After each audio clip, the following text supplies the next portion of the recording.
პეტერბურგში სწავლის პერიოდი ძალიან მნიშვნელოვანია ილიასთვის მისი მეგობრები თანამედროვეები იგენებენ ის სწავლობდა იურიდიულ ფაკულტეტზე მაგრამ კაცლებით მეტ დროს ატარებდა ასე თქვა აი განონათლებლობის პერიოდის ავტორების ახალი დროის ევროპელი ავტორების კითხვაში და სულ ბიბლიოთეკაში იჯდაოდა ზოგჯერ წამიკითხოს მოგონებები გამოცდების ჩაბარების პრობლემებიც კი ექნებოდა იმიტომ რომ მთელი მისი ენერგია და რესურსი მიმართული იყო ამ ახალი იდეების შესწავლისკენ და მე დარწმუნებული ვარ ის ემზადებოდა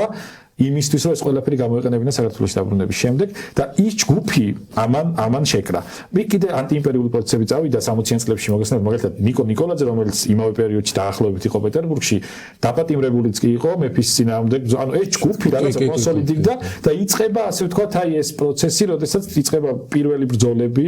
პირველი არა მაგრამ აი პირველი ესეთ კონსოლიდირებული ბრძოლები იმპერიული მმართველობის წინააღმდეგ აი რუსული მონარქიის წინააღმდეგ და ამის ნაწილი ხდება ეს ჯგუფი